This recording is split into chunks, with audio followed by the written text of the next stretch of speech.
welcome back.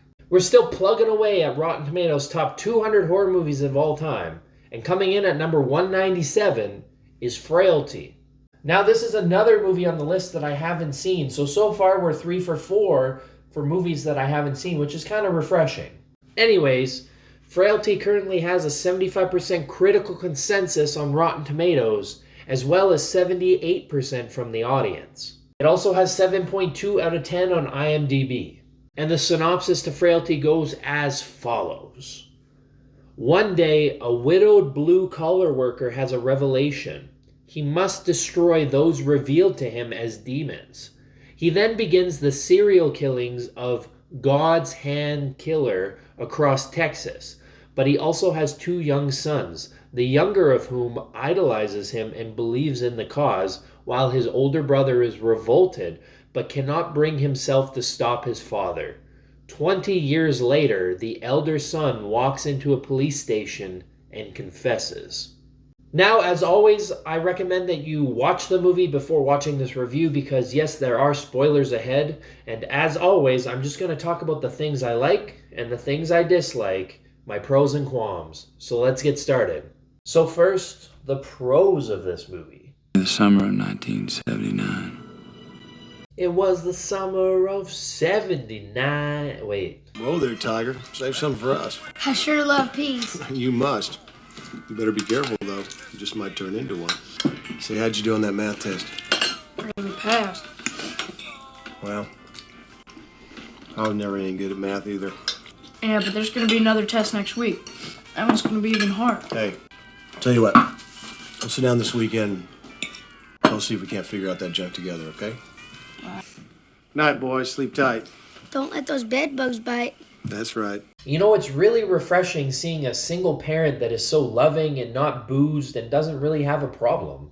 Don't, please!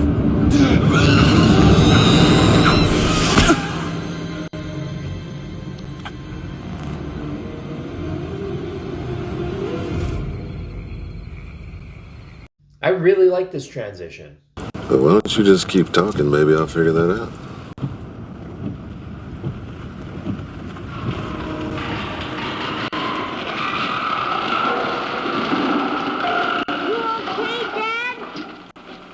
Once again, another nice cut. I really like how this movie's directed and shot. And that's it. Now on to my qualms. I know who the God's Hand Killer is. So who is it then? My brother. This isn't so much of a qualm, but like Matthew McConaughey's in this movie. Matthew McConaughey's the bad guy. He's crazy. I also, for whatever reason, figured that this movie would be like a Silence of the Lambs type, trying to figure out who the serial killer was, rather than I did it, here's my giant backstory. The end of the world is coming. It's near. The angel showed me. There are demons among us. The devil has released them for the final battle. It's being fought right now. Nobody knows it except us and others like us. Doesn't really have a problem. Well, that statement aged well. Mr. DJ.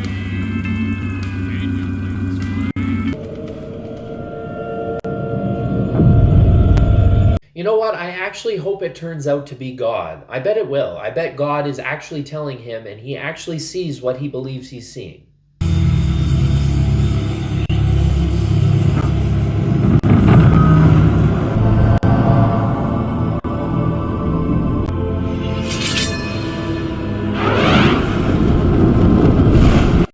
These angels look so goofy. I honestly, they look so bad. Here. What's this? Put them on. Or I'll put them on for you. There is zero chance an FBI dude's giving somebody else handcuffs to put on themselves. My mother was murdered a couple days after that picture was taken. Butchered by some whacked-out killer like your dad. Did they ever catch him? No. Is that why you took this job? No, you're pretty good at this. You ever think about becoming a cop? Well, you got the instincts for it. Really? Just because someone's mother was murdered and they never caught the guy, then you figure that's why he wanted to become a cop? That means you have good instincts? Like, that seems pretty logical in the first place as is.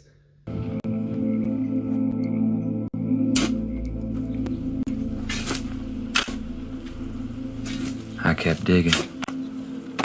My hands bled, but I wouldn't stop. This movie is really slow, especially in the middle. There's a lot of dialogue, there's a lot of plotting, and I hate to say it, but these kids they're not drawing me into this movie. A week later, I was ready.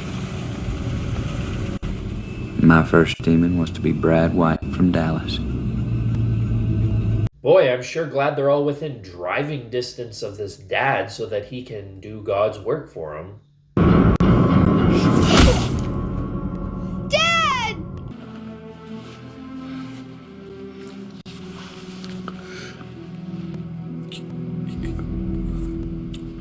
Why does sad music play when the dad dies? Isn't he portrayed as a villain in this movie? That doesn't really make sense to me.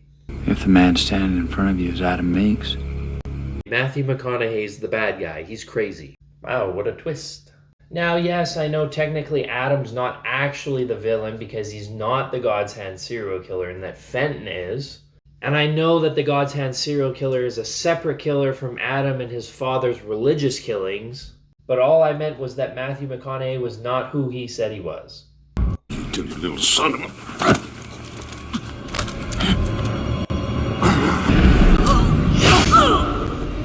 You know what? I actually hope it turns out to be God.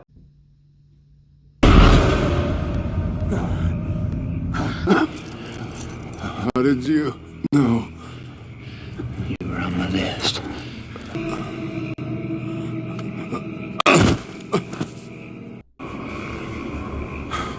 God will protect me.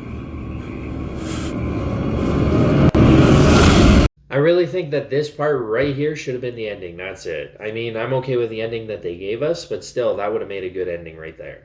Now, even though it had good acting for the most part, and it was well shot with a good director, I did enjoy the ending. I did enjoy that God's visions were real, and I did enjoy that the FBI agent was the one who killed his own mother. But despite all those things, and for it being a little bit better of a quality of movie than some of the other movies I've already watched, that doesn't always equal that it's entertaining.